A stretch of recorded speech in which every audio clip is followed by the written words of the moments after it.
Recording in progress.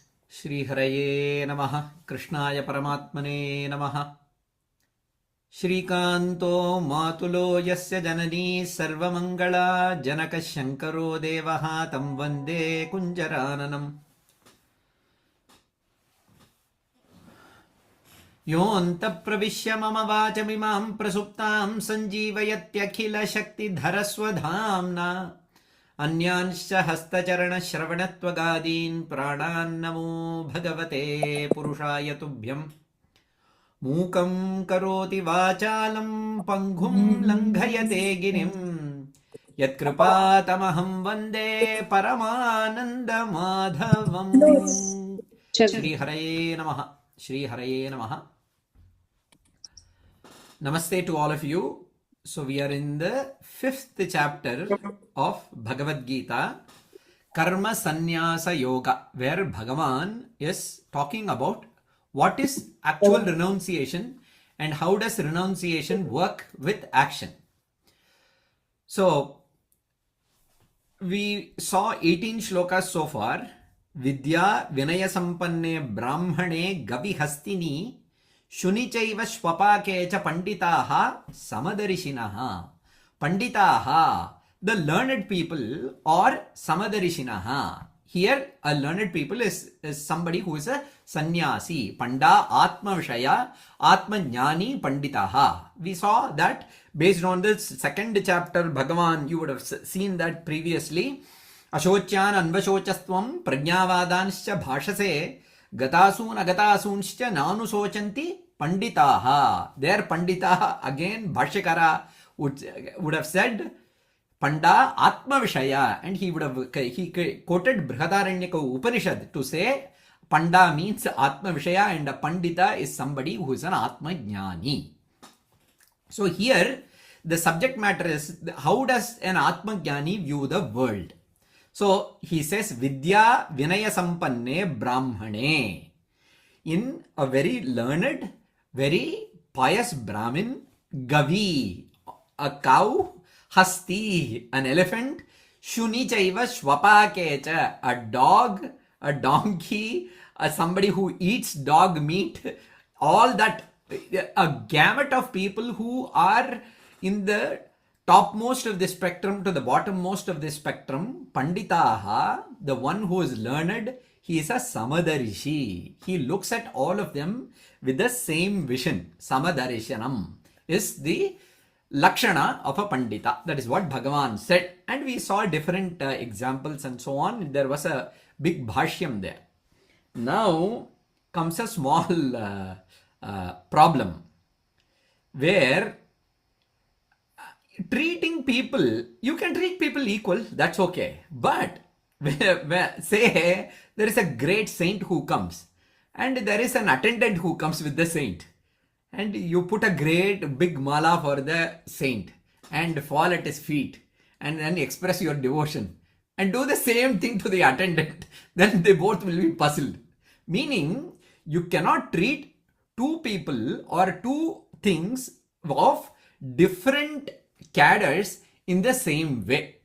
So in fact, treating people of different nature differently is a good thing. Meaning then you know that how the society functions. So and there is a Shastra injunction as well. It says, Nanu, this is the introduction that Shankara Bhagavad Padacharya gives for the next verse. So if you say that a Pandita is somebody who treats everybody equal, okay, very nice, okay. But then what does that actually mean? He has, see, that very equal means he sees Atma in everyone. That is the real meaning. But when you start treating people equally in Vyavahara, in day-to-day life, then that gives you a problem. In fact, the Smriti says you should not. Nanu abhojyannaha te doshavantaha samasamabhyam vishamasame pujataha iti smritehe nate doshavantaha katham. So here is the introduction that Shankara Bhagavad Acharya gives. See, partaking food in places where they treat someone onerous, people with honor with different qualities equally, isn't that a sin? Isn't that a papam? Nanu abhodyannaha te doshavantaha. It is a dosha. Samasamabhyam Vishama Same Pujataha. Gautama Dharma Sutra quotes that. So, if there is some different people with different caliber and different qualifications, you need to treat them differently according to their caliber and qualification that pertains to you. So, that is a social norm. So, if you start treating everything equal, what does it mean? Won't you get a dosha? From a jnani's perspective, if he treats a very learned person and a dog equally, what does that mean? So for that, Bhagavan says, Ganesh, do you want to read with me? Sure. Ihaiva tarjita sargo. Ihaiva tarjitah sargo. Yesham samye. Yesham samye. Sthitam manaha. Sthitam manaha. Nirdosham hi samam brahma. Nirdosham hi samam brahma. Tasmad brahmani te sthitaha. Tasmad brahmani te stitaha. Ihaiva tarjita sargo. Yesham samye sthitam manaha. Nirdosham hi samam brahma.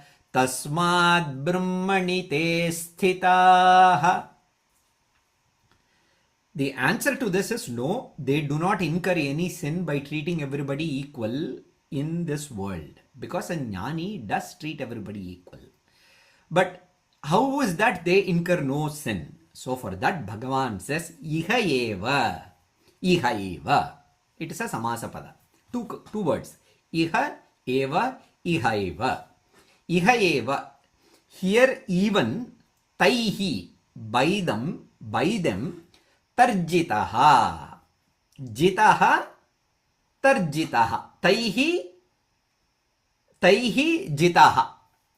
By them is conquered. What have they conquered? Iha eva taihi jitaha. They have won something over here and then. Sargaha. They have sarga means janma. Okay. They have won over this creation. That is one meaning. Another meaning is they have won over birth and death. Iha eva tarjitaha sargaha. They win over birth and death here and now. Yesham, by whom? Yesham. Samye, in equality. Manaha, mind. Nirdosham, without any blemish or defect. Dosha is blemish. Nirdosham is without any blemish. He, indeed, samam, it is equal.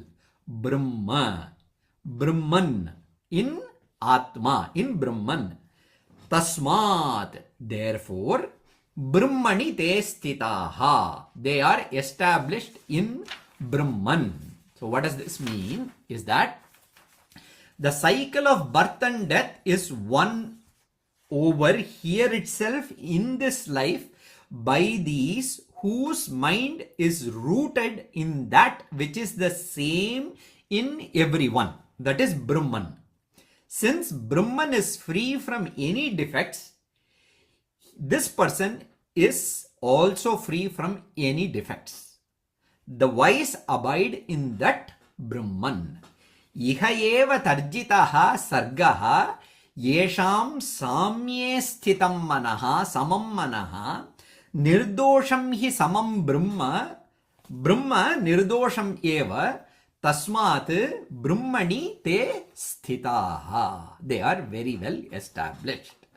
Bhashyakara has many things to say here. Let us look at the Bhashyam. So, the Shaili of the Bhashyam, or we have been dealing with that from the beginning of the chapter.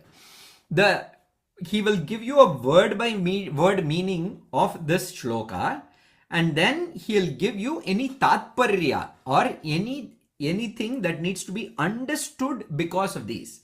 So he'll give you what needs to be understood. He will make you understand every word. So let us look at it. Iha eva jivadbhireva, during they are alive. Okay, because why this is taken up is that the main point that Bhashyakara wants to establish is that when you see an animal like cow or elephant and a cultured person, we saw Brahmane, Gavi, Hastini, all that with every culture, all of them equal. The vision is not in the difference, but in that Brahman, that is the very existence. He is not saying that there is no physical difference, but the consciousness that pervades all these is the same. And he wants you to look at it from that perspective. So that is the intent of the Bhashyakara. Let me tell you, let me give you the intent, and now let us go to the Bhashyam. Iha eva jivadbhireva taihi samadarishibihi panditaihi jitaha vashīkritaha sargaha janma. He says, when they are alive in itself, iha eva jivadbhireva, they have done what is needed to conquer birth. Panditaihi jitaha vashīkritaha sargaha. Vashīkritaha, win over. Sargaha. Sarga means janma. So he gives a paryaya pada, meaning an equivalent word, so that you can understand this word. Sarga means janma. Okay. So by whom? Yesham samye sarva bhuteshu brahmani samabhave sthitam nischali bhutam manaha antahkaranam. Samye sthitam manaha. For that he gives the meaning. Yesham samye sarvabhuteshu brahmani samabhave sthitam nischali bhutam manaha antahkaranam. So how did they do that? How did they win over birth and death? So he says, their mind is established in that which is equal. Samabhava, they establish that mind nischali bhutam. So without any chalana, in that changeless Brahman, they have established their mind. Manaha here means antahkarana. Okay. So antahkarana, their antahkarana has been very well established in the outlook of the Brahman. Okay. That Brahman, now the Lakshana of the Brahman. Nirdosham yadyapi doshavatsu swapakadishu mudaihi tad doshaihi doshavat iva vibhavyate. The flawless Brahman is not tainted by the flaws of the body or the mind. Okay. Nirdosham yadyapi doshavatsu shvapakadishu mudaihi tad doshaihi doshavat iva vibhavyate tatapi doshaihi sprishtam iti nirdosham doshavarjitam hi yasmat. He says the Brahman is flawless and it is not tainted by the physical characteristics in which that consciousness is reflected. But only the deluded think that a dog eater's Atma is tainted because he does an act that is uncivilized. So, Atma is not tainted by the activities of the body mind. This is the Napi Swaguna Beda Bhinnam Nirgunatvat Chaitanyasya. So, because, how is that? Because Chaitanya does not have any characteristics. So if you say that, how can you say that Brahman is devoid of any flaws? Because Brahman is nirguna. Consciousness Chaitanya is nirguna. Okay, nirgunatvat chaitanyasya vakshyami cha bhagavan ichchadinam kshetra dharmatvam anaditvan nirgunatvat. So Bhagavan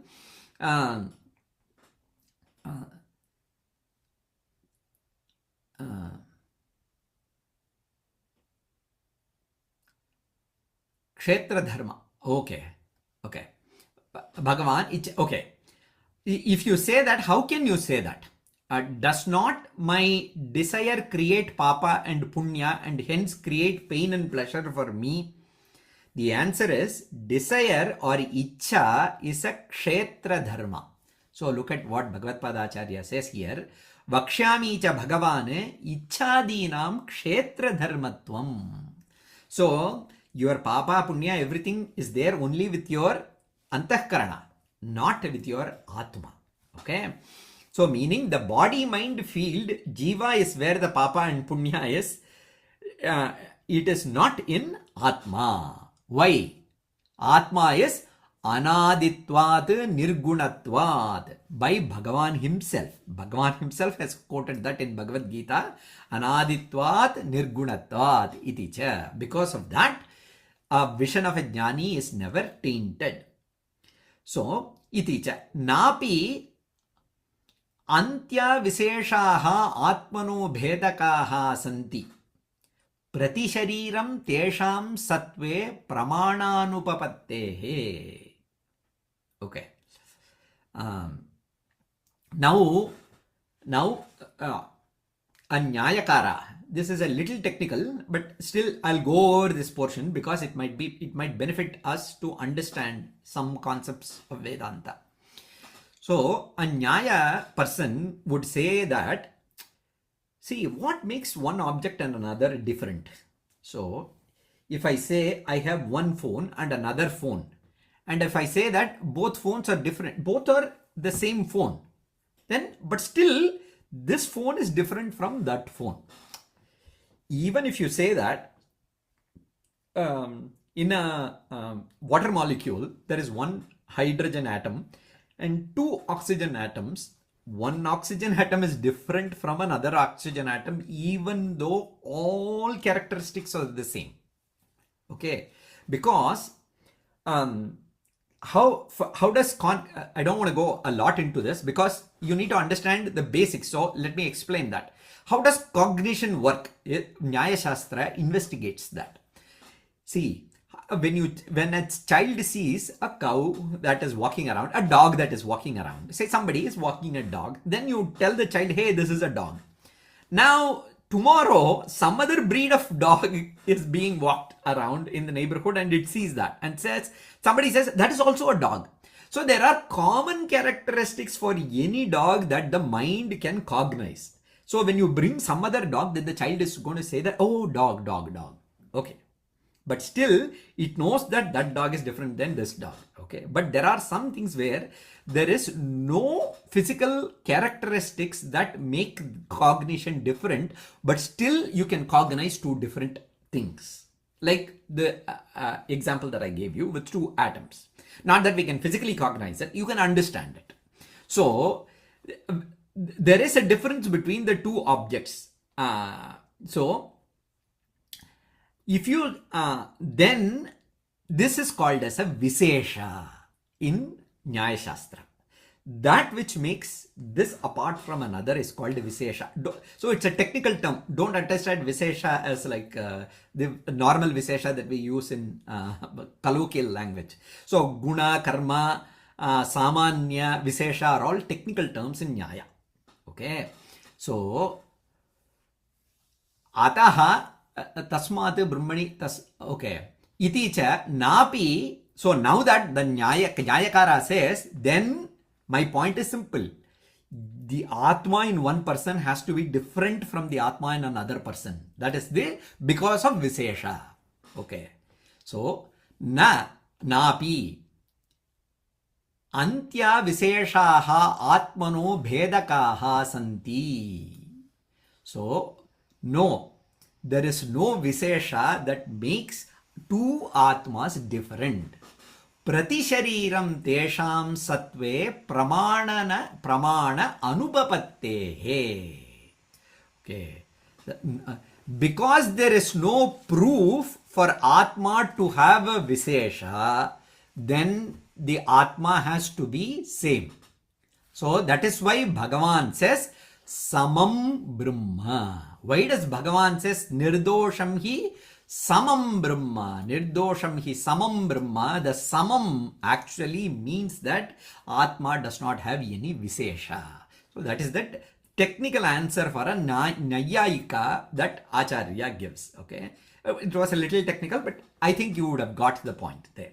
So even though the Atma in this Shariram and the other Shariram may be reflected consciousness, it is the same Atma. It is like the water that is there in one wave and another wave, it is still all the same ocean. Even though physically it might look different, it is the same ocean. So that there is Nama Rupa. So it is the same gold that appears as a ring and a bangle. The Nama Rupa, if you take out, it is still gold. Like that, there is no Bheda in Atma. Nirdosham hi Samam Brahma. So even the slightest flaw does not affect Brahman. They have no Brahman. Because of that, they have no Abhimana or attachment to the body and mind. Ataha Samam Brahma Yekancha. Brahman is Samam and Yekam. Tasmat Brahmani eva sthitaha. Because of that, they have established their Antakarana in Brahman. Tasmat na dosha gandhamatramapi tan sprishati. Dosha gandhamatramapi, even the slightest flaw does not taint a jnani. Dehadi sanghatatma darshanabhimana abhavat tesham.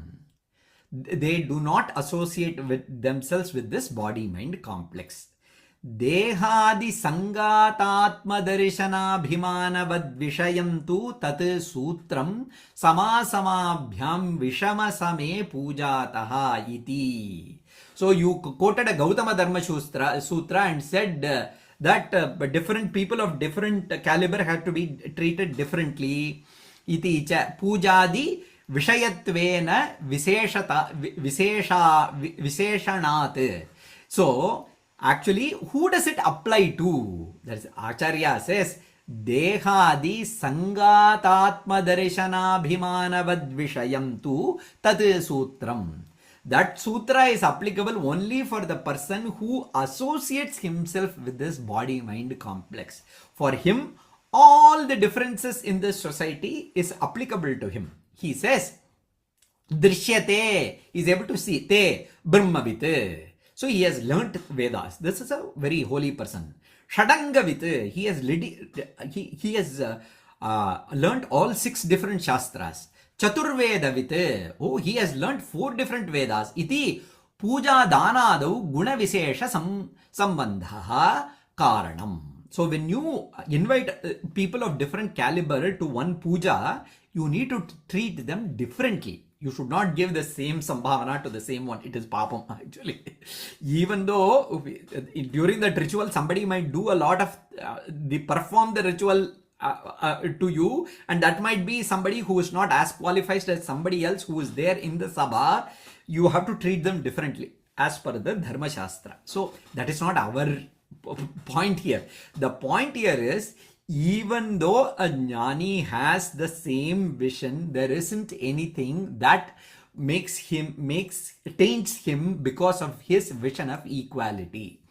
Brahmatu sarva guna dosha sambandha varjitam ityataha brahmanite sthitaha iti yuktam.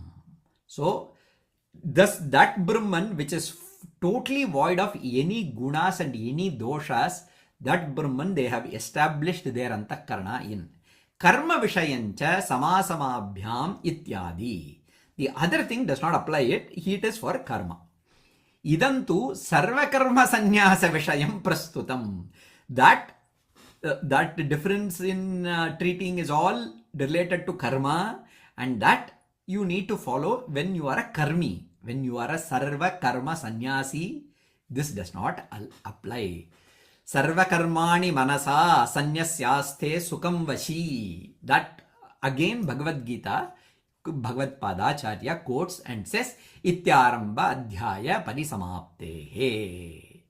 So, so again, the verse that Bhagavan said is Ihaiva tajjita sargo yesham samye sthitam manaha nirdosham hi samam brahma tasmad brahmanite sthitaha.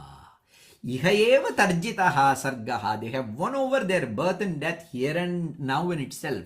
Yesham samye sthitam manaha. Whoever has established their mind in nirdosham hi samam brahma, in that flawless Brahman, they have established their mind with tasmat brahmani te sthitaha. In that flawless Brahman, they have established their mind in. Because of that, they are flawless. They also become flawless. So that is the point that Bhagavan wants to make in this verse. Someone asked Ramana Bhagavan, will there be rebirth? So for that, Bhagavan said, are you born now? So that is the style of talking of Ramana Bhagavan. You would have known reading different things. If you ask a question, he'll make you think by asking another question. So he asks, are you born now? So for that he says yes. And this person says, who is born? Then Bhagavan asks, who is born? And then he says, I. For that Bhagavan says, find out who that I is. When you find out who that I is, you will find out that that I is actually birthless. Jitaha sargaha, as we saw in the verse. When you find that true nature of yourself, you have won over the birth and death that bothers a jiva. So that is the point here, which is ultimate Vedanta. So Vyavaharika is different, like day-to-day affairs is different, Paramarthika Drishti. So these are two different paradigms in Vedanta. And the ultimate paradigm is that there is no creation in Vedanta. Vedanta does not accept creation in the ultimate sense, in the Paramarthika Drishti. So in the Vyavaharika Drishti, everything exists. We don't, in fact, we transact with everything in all that. That is different. In the Paramarthika Drishti in Vedanta, I think in Mandukya Karika, Gaudapada says, na nirodho na chotpattir na baddho na cha sadhakaha na mumukshur na vai muktaha ityesha paramarthataha. Paramarthataha, in the ultimate sense, na nirodhaha. There is no birth. Na cha utpattihi na buddho na cha sadhakaha. There is no vice, there is no person who is pursuing this path. Na mumukshuhu, the one who has gotten to the end. Navai muktaha ityesha paramarthataha. From the ultimate sense, all differences do not exist, is the ultimate vision of the Vedanta.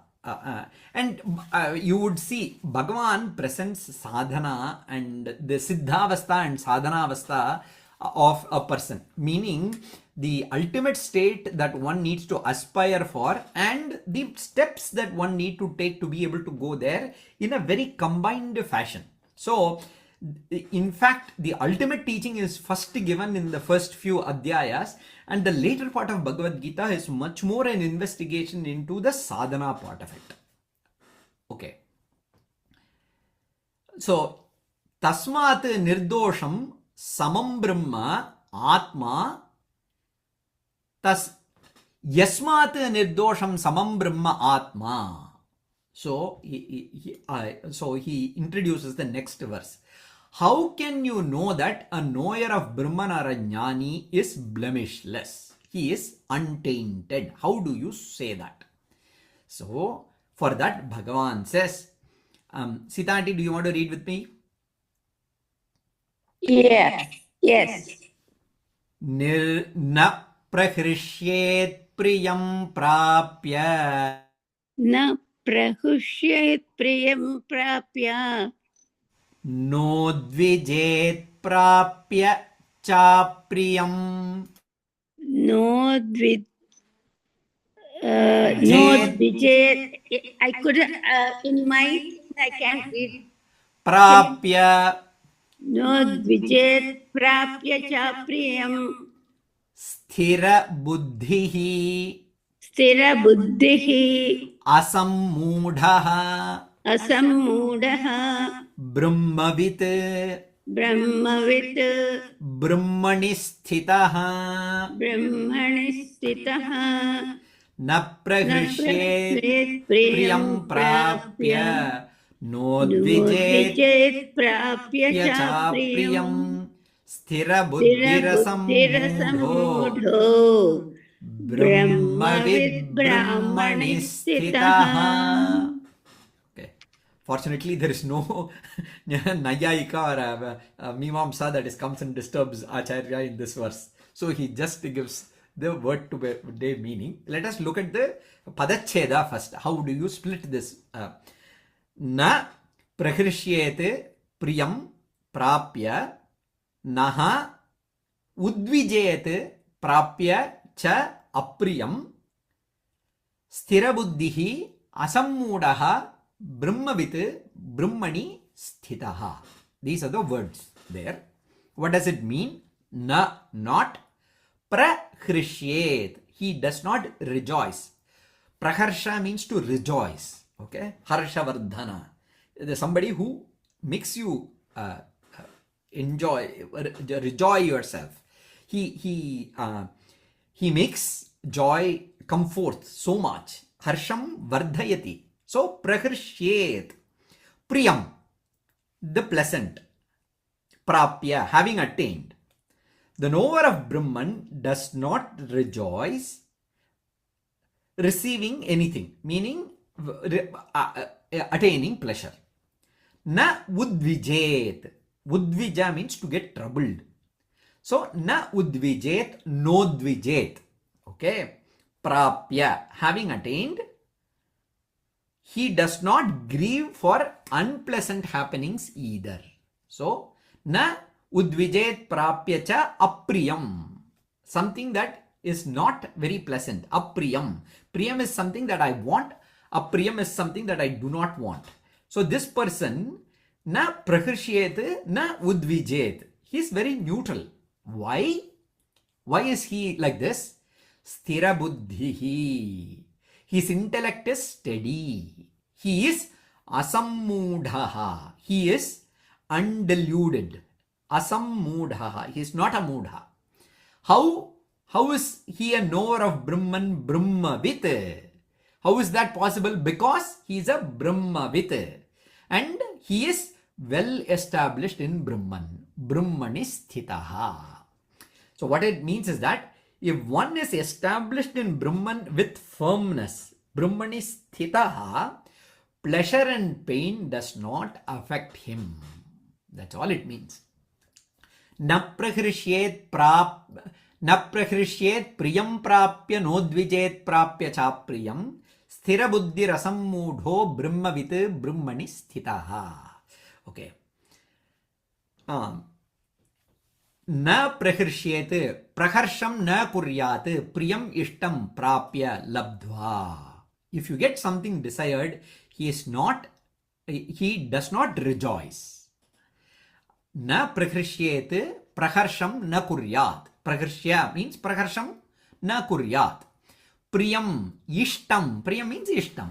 Prapya labdhva, prapya means labdhva, having attained. He is not disturbed. Na udvijete prapya cha apriyam anishtam labdhva. So he is not disturbed by something that is undesirable either. How? Deha matra atmadarshinam hi priya priya prapti harsha vishadau kurvate na kevala atmadarshinaha. He says, for the one who thinks the body as the I are the ones who has this problem. Deha matra atmadarshinam. For me, who thinks I am this body, he So their pain and pleasure bothers me. Priyam cha apriyam hi harsha vishadau kurvate. Harsha and vishada, pain and pleasure, are there for pleasant and unpleasant experiences only for the one who thinks the body as I. Na kevala atmadarishinaha. Not for the one who thinks that I am the Atma. A knower of Atma does not see anything different from Atma. Kincha tasya priya priya prapya asambhavat kincha sarvabhuteshu ekaha samaha nirdoshaha atma sthira nirvichikitsa buddhihi yasya saha sthira buddhihi asammudhaha. So, a mind of a jnani is free of doubt. He sees Atma in all the beings. Ekaha, Samaha, Nirdoshaha. His mind is well established in this. He is a Sarva Karma Sannyasi. Because here the intention of Bhagavan is to show you who is a sannyasi. That is the intent of the Adhyaya. So that is the reason why sannyasi Lakshana is given here. So, Asammudaha. सम्मोहवर्जितश्च स्यात् यतोक्त ब्रह्मवित् ब्रह्मणिस्थितः अकर्मकृत् सर्वकर्म सन्यासी इति अर्थः. So these are all font problems with सर्वकर्म सन्यासी इत्यर्थः. So what it means is that न प्रहृष्येत् प्रियं प्राप्य नोद्विजेत् प्राप्य च प्रियं स्थिरबुद्धिरसम्मूढो ब्रह्मवित् ब्रह्मणि स्थितः. See, sensory perceptions come and go for everyone. A jnani's mind and intellect does not get affected by it as he merges his mind and intellect in the Atma. So, the famous quote by Ramana Bhagavan is that experience is the true experiencer. Which is a conundrum by this thing. What is the lakshana of a jnani is the sadhana of an ajnani. This we have seen again and again. Many a times Bhashyakara himself will say that. Here Bhashyakara does not come out and say that, but it means that the command that Bhagavan makes that na prakrishyete or na udvijete is a command for the aspirant, something he needs to practice. It is natural for a jnani. Madhusudana Saraswati says that in this verse very beautifully. So anything that is natural for an ajnani, we as an aspirant have to try for it. That's all. So don't overly engage in sensory experiences and feel pain and pleasure all the time. So that if you abide your mind in something, if this Brahmani me sthitaha, in fact, how do I do this? How do I do this? How do I do this? Is a question that Arjuna is going to ask again and again and again. For that, Bhagavan is going to say very beautifully. And when they opens this 7th chapter, he will say,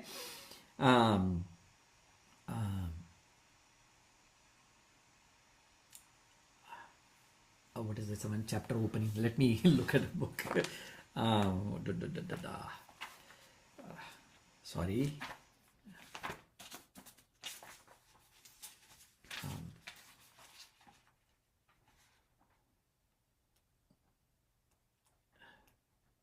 Give me 1 second, it will come to me.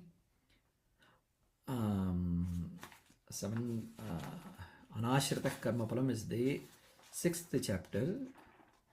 Okay. 7th chapter, Bhagavan, when he opens, Mayyasakta manah partha yogam yunjan madashrayaha asamshayam samagram mam yata jnasyati tachrunu. Mayi asakta manaha partha. So where to put that mind, Bhagavan is going to tell you as to where to make that mind go abide in. So when Arjuna repeatedly asks, that is going to come. I didn't want to move the screen because if I move the screen, it is hard for me to get it back. Kincha Brahmani stita. So here, Harsha Vishada is not good for an aspirant. That is the command for an aspirant. Okay. So one question comes. there are purva here. Kincha brahmani sthitaha is the purva is the purva pitika for the next verse by Shankara Bhagavad Padacharya. But there are other acharyas who make a big purva paksha for this verse, because how do these ideas connect with each other is a very important way or important point that a Bhashyakara has to make. That is the reason why Bhagavad Padacharya gives a connectivity between all these verses, a very beautiful connectivity. In fact, if you write Bhagavad Gita as a sadhana, one of the things you can do is write the connectivity that Bhagavad Padacharya gives between one verse and another verse, and then write the verse, even if you don't write the bhashyam.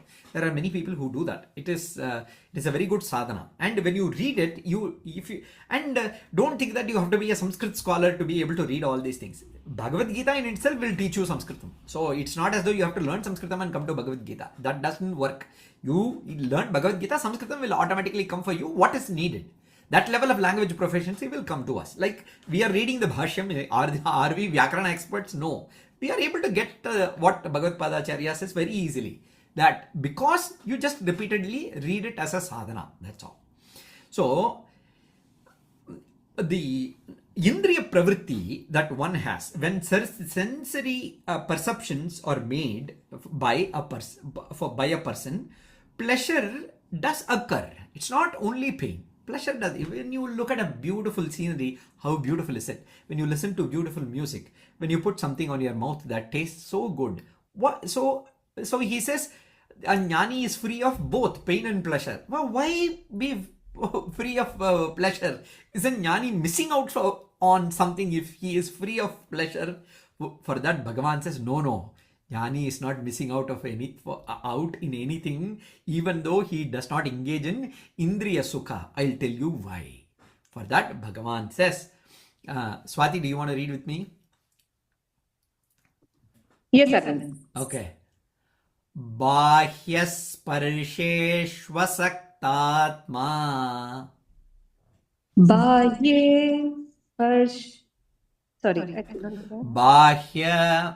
Bahya Sparsheshu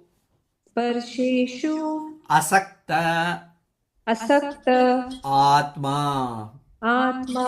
So many words are there. That's the reason why it becomes hard to read. Bahya Sparsheshvasaktatma.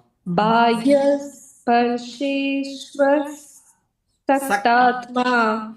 Vindatyatmani Yatsukham Sa Brahma Yoga Yuktatma. Sukham Akshayam Ashnute. Bahyasparsheshvasaktatma Vindatyatmani Yatsukham Sabrahma Yoga Yuktatma Sukhamakshayam Ashnute. So, Bahya Sparsheshu Asakta Atma, that is one Samasapada. Vindati Atmani, that is another Samasapada. Yat Sukham, which with Yat Sukham, Sa Brahma Yoga Yukta Atma Sukham Akshayam Ashnute. These are the words that are there. So, let us look at these word by word meaning. Bahya Sparsheshu. Bahya means external. Sparsha means that which gets in contact with it. So, we will see what it is. External contacts. Asakta Atma. One whose mind is unattached in that. Vindati. He finds. Atmani. In Atman. Atmani. Yat. That Sukham. That happiness. Saha. That person. Brahma Yoga Yuktatma. With the self engaged in the meditation of Brahman. Brahma Yoga Yukta Atma. Atma means person here. So the same, without Bhashyakara, there is no way by which we can find out what Bhagavan says, because Bhagavan will use the same word Atma to mean a person as well as Nirguna Nirakara Atma, as well as himself, Krishna. and all that. And it is the language of Bhagavan. You need the aid of a Bhashyakara. Brahma Yoga Yuktatma. With the self engaged in meditation of Brahman, Sukham, happiness, Akshayam, endless. Kshayam means to end, Akshayam means that which never ends. Ashnute, he enjoys. The one whose mind is not attached to the external sense objects gains happiness in oneself. If his mind is endowed with the knowledge of Brahman, he gains that happiness that does not wane, wax or wane. Okay. Bahyasparsheshu asakta atma vindati atmani yat sukham sa brahma yoga yukta atma sukham akshayam ashnute. So because of that, he is not missing out of any sensory pleasure. He has much more to enjoy because of his mind being established in Atma. So how is that? Let us look at the Bhashyam. Bahyasparsheshu बाह्याश्चते स्पर्शाः बाह्यस्पर्शाः स्पृशन्ते इति स्पर्शाः शब्दादयो विषयाः तेषु बाह्यस्पर्शेषु. Okay. So, when external objects hit the sense organ, sensory perception happens in the mind. Then what is pleasure or pain or it happens in the mind. So bahya sparsha means to go get touch other things, external things. Sound touches the eardrum, then it goes to the mind, then it tells the mind this is a pleasant sound. Then you feel aha. It has nothing to do with the sound actually. It has to do everything with the cognition that the mind has and the purva vasanas that the mind has developed. That is the reason why music to somebody's ears is it's horrible noise to somebody else's ears. So bahyasparsheshu, when sense objects hit the sensory perceptions, te sparishaha bahyasparishaha sprishante. Sprish means to touch, sparisha. So here all of it touches. The object touches my eyes, I am able to see the monitor. The sound touches my ears, I am able to hear sound. Shabdadayo vishayaha, sound and other things. Teshu bahyasparsheshu asaktaha atma antakaranam yasya saha ayam asaktatma vishayeshu pritivarjitaha san vindati labhate atmani yat sukam tat vindati iti yetat. So what he says is that the person does not get attached or has no asakti to those sensory perceptions. So he is asaktatma. So atma means mind here, antakarana. That is what Bhashyakara said. See, antakarana is not attached to it. Antakarana is not attached because he is asaktatma. The sukha that is he has, that is Atma Sukham and not Indriya Sukham. This Sukha is. There is nothing that acts. So, Sa Brahma Yoga Yuktatma Brahmani Yogaha Samadhihi Brahma Yogaha Tena Brahma Yogena Yuktaha Samahitaha Tasmin Vyaprataha Atma Antakaranam Yasya Saha Brahma Yoga Yuktatma Sukham Akshayam Ashnute Vyapnoti. So, what I was going to do is take a 1 minute diversion and explain this. So, when sensory perception hits the sense organs, what really happens is that there is a purva vasana that tells you what is pain and what is pleasure, and that is how the mind makes you feel it. Okay? But the pleasure and pain are opposites. Then there is something called ananda. Okay, that does not have an opposite. What, say somebody has put so much of effort into attaining something and then he does it. Say if wants to do a Kailas Yatra. Some different people do that in this town. Different people go for Kailas Yatra as a group, and it is so much of effort that goes into it. They have to walk so much in a day, a week, a month, get their body trained. They have to do this and that and all that, and then finally you go to Mount Kailash and have the darshan of Kailash. At that point, you have an aha moment. You have Ananda. Actually, what happens is that the mind abides in the Atma for some time, for a very few minutes. Until that experience is there, the mind abides in that Atma. You feel that Ananda. That Ananda is not in Kailasa. That Ananda is in the Atma, actually. It is just that the Kailasa helps you feel it. That you would have felt it in different this thing, very ecstatic moment. When something happens, like somebody shows up that you haven't seen, like that 1 minute, like overjoyed. What is that joy? That joy is just that the mind goes and abides in that Atma, and the Atma itself Atma shows that Sukham because there is no veil there. The mind is the one that accepts a veil between the Atma Sukham and the Indriyas and Manaha. So when the mind abides in Atma, then you are that Brahman with such Chit Ananda. So that you are, and that Ananda is always there for this Jnani. That is the reason why he does not need Indriya Sukham. So how did that Jnani get into that? Bhagavad Padacharya says, Sa Brahma Yoga Yukta Atma. Bhagavan says he is a Brahma Yoga Yukta Atma. Brahma Yoga Yukta Atma. He has to explain 4 words.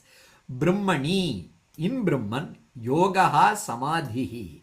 Yoga means Samadhi. He is well established in Brahman. Brahma Yogaha, that is Brahma Yogaha.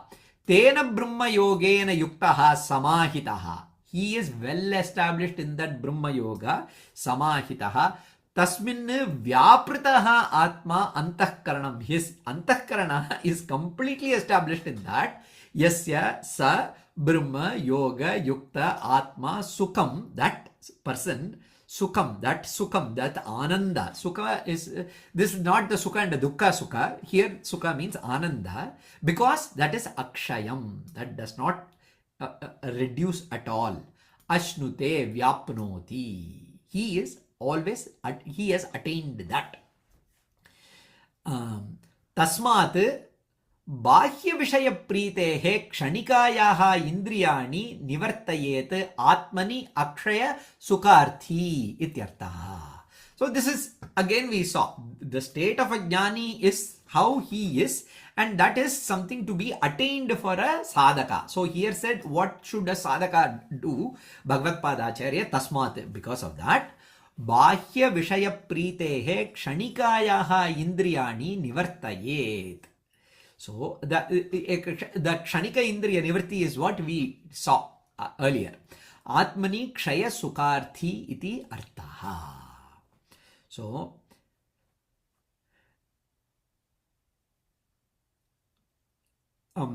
what sukha does someone who does not engage his mind in sensory perception gain? He gains the inexhaustible sukha that a knower of Brahman gains. This is what it means. And even the verse it means. I'll tell you what it is. We'll explain it. Bahya sparsheshu asaktatma vindyati atmani yat sukham sa brahma yoga yuktatma. That sukham. Yat sukham tat sukham. Sa brahma yoga yuktatma sukham akshayam ashnute. You know what this is? This is like comparing. There is a famous verse in Ramayana. Gaganam gaganakaram sagaras sagaropamaha Rama Ravanayor yuddham Rama Ravanayoriva. Gaganam gaganakaram. It is like the sky. What is like the sky? Sky is like the sky. You cannot point another object and say this is like a sky, because there is no object that is equivalent to this to compare. So Samanya Guna does not exist in another object with space. A space is space. That's it. Gaganam Gaganakaram. Sagaraha, the ocean. Sagaropamaha. There is no another. If you say this river is like Ganga, is like Yamuna, you can say that. But if Sagaraha, ocean, you cannot say that this ocean is like that ocean or anything like that. Sagara is Sagara. That's it. And there isn't anything that is equivalent to it. Like that, Rama Ravanayor Yuddham. The battle that happened between Rama and Ravana, Rama Ravanayor Yiva. Only that is equivalent to that's it. There is no other battle that is equivalent to Rama and Ravana's Yuddha. Why did I say that? Is that when you compare the Atma Sukha of a Jnani, it is only equivalent to the Atma Sukha of a Jnani. That's all. Bahyasparsheshu asaktatma vindati atmani yatsukam. What is the Atmanubhava of somebody who has abstained his sensory perceptions? Sa Brahma Yoga Yuktatma Sukam Akshayam Ashnute. He attains the same Sukha as the Brahma Yoga Yuktatma. Meaning, it is the same Atmananda for a Jnani and for the one who has restrained his senses. So, it is very funny. During Ramana Bhagavan's time, I am reminded of Ramana Bhagavan today. I don't know why. But somebody asked Ramana Bhagavan, what do you think of untouchability? Because that's a big thing during those times.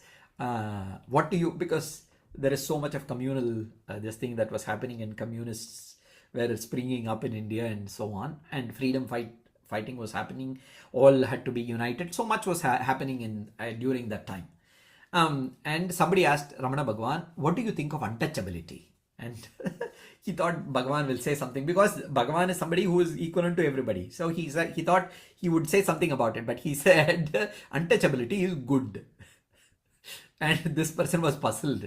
And but then Bhagavan explained, do not make your mind touch your body, senses, sense objects, then you are eternally pure.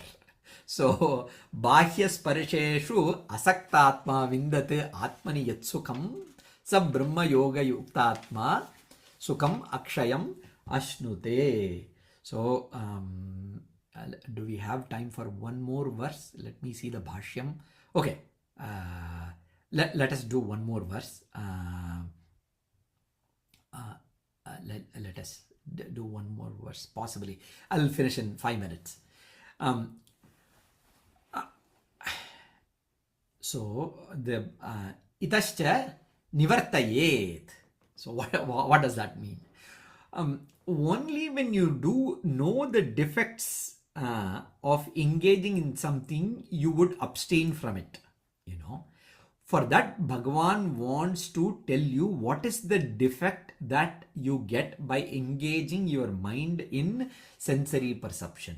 So why not engage your mind in sensory perception? Bhagavan says there is a defect in it. So if you know, so for instance, something is very tasty, you want to eat it, you read the label and it says so many calories, and then suddenly you say that is a defect that you see in that, and immediately if you see that, people who are conscious about their calorie intake will put it down, saying that I don't want to eat this. So not that it is not tasty, but there is more information that you have gathered that makes you abstain from it. That information Bhagavan wants to give you. Itascha nivartayet. So that is what nivarti means. So how is that you are going to abstain from it? So Bhagavan says, Yehi samsparshaja bhoga dukkhayonaya evate adyavantaha kaunteya nateshu ramate buddhaha. Adyantavantaha kaunteya nateshu ramate buddhaha. Yehi samsparshaja bhoga dukkayonaya evate adyantavantah kaunteya nateshu ramate buddhaha. So the words are yehi, which indeed, samsparshajaha bhogaha dukkha yonaya eva te adi antavantaha kaunteya na teshu ramate buddhaha. Buddhaha, buddhivantaha. Okay. What do these words mean? Let me give you a word by word meaning. yehi, which indeed. Sparishajaha, that which is born out of contact. Sparishajaha, we already saw. Dukkha generation, it generates pain. Dukkha eva, only. Te, they. Why? Adi antavantaha, they have a beginning and a end. Na buddhaha ramate, the wise do not rejoice in that. Na buddhaha ramate. He Kaunteya, he Arjuna, he Kuntiputra, buddhaha na ramate, the wise do not engage in that. Why? Because sensory perceptions have a beginning and an end. And once there is an end, there is pain. Before the beginning, there is pain. Only that middle portion, there is some level of pleasure. So Bhagavan says, because these enjoyments are born out of contact between the sensory objects and the senses and the desired objects, have a beginning and end. Hence they are a source of pain. The wise person does not revel in them. He does not depend on that for his ananda. That's all it means. So, ye hi samsparishajaha bhogaha dukkhayonaya eva te adyantavantaha kaunteya na teshu ramate buddhaha. Let us look at the bhashyam. Yehi yasmat sparishajaha vishayendriya sparishebhyo jataha bhoga bhuktayaha dukkayonaya evate. That which is caused when the senses get in touch with the sensory objects, they are all sources of pain. Why? They are born out of ignorance. Avidya-kritatvat. Avidya-kritatvat. They are all born out of avidya. Drishyante hi adhyatmikadini dukkadini tan nimittanyeva. So you can see that they produce pain in three ways. In the Shastra, pain is classified. There is always a classification. The intent of classification is to understand, that's all. You can divide. So if you have something that is too big to consume, you make parts of it and consume it. That's the reason for why they make it like that. So adyantavantaha, say dukkha, Acharya says, so adhyatmika. Drishyante hi adhyatmika dini dukkhani. Adhyatmika and other dukkha. Adhyatmika, Adi Baudika and Adi Daivika. So self-inflicted is Adhyatmika. So we do something, because of that we end up in pain. Adhyatmika. So somebody else does something, because of that I didn't do anything. Somebody did something, because of that I have pain. And then nature does something, because of that all of us are in pain. So much of heat is there in summer. If you live in hot places, then that is a problem. So Adhyatmika, Adi Baudika, Adi Daivika, self-inflicted, inflicted by others or inflicted by nature. If there is dukkha. Yatha ihaloke tata paraloke api iti gamyate yeva shabdat. Bhagavan says yevate. He says dukkha yonaya yevate. What does that yeva means? Shankara says yatha ihaloke, like how it is there in this loka, that is the same in even other lokas, even in other realms. Why? Kshine punya martyalokam vishanti. So they will keep you only as long as your punya is there, then they will push you down. So there is problem in no matter where you are. And even in Purana stories and all, you see Indra getting affected by some asura, he'll come and conquer Indra.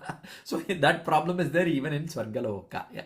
So yatha ihaloke tata paraloke api iti gamyate eva shabdat. We understand that with the word eva, like that. Okay. Na samsare sukhasya gandhamatram api asti iti buddha vishaya mrigatrishnikaya indriyani nivartayet.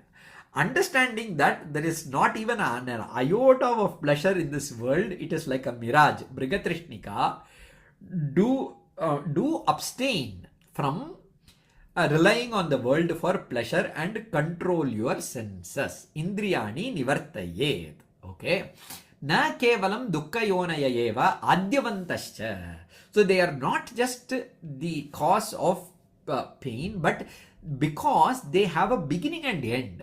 So if somebody is used to do something, then losing that becomes a problem. So not gaining it is a problem, losing is a problem. So Adi and Anta, both of them have a problem. Na kevalam dukkha yonaya eva. Adyantavantaha. Adihi vishayendriya samyogo bhoganam antascha tad viyoga eva. So when you get in contact with that, there is pleasure, and then when it loses, there is pain. So ataha adyantavantaha anityaha. Because of that, they are impermanent. Anityaha. Madhyakshana bhavitvat ityartaha. They are there in the middle, not in the beginning, not in the end. Kaunteya, hey Kunti putra, na teshu bhugeshu ramate buddha viveki avagata paramartha tattvaha. Shankaracharya defines what a viveki is. He says avagata paramartha tattvaha. Somebody who had understanding the tattva, understood the tattva. Avagatam means who was nicely understood. Paramartha tattvaha. Atyanta mudhanam eva hi vishayeshu ratihi drishyate yatha pashu prabhritinam. This is a comment by Shankaracharya. He says only for the people of dull intellect. Atyanta mudaha is this kind of a behavior seen like animals that lack discrimination. He says if you have discrimination, then engage and control your senses. That is what Bhagavan says. Here, the Bhashyakara stops with this. But Swami, I looked at Madhusudana Saraswati's Bhashyam. He writes paragraphs and paragraphs for this. What he holds on is very beautiful. He quotes Patanjali Yoga Sutra.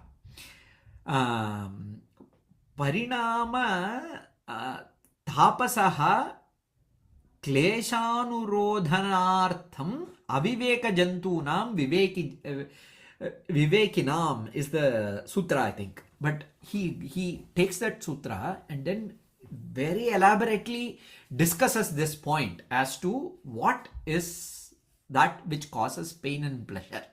So that is very interesting. That is a homework for somebody who wants to read Madhusudana's Gudhartha Deepika.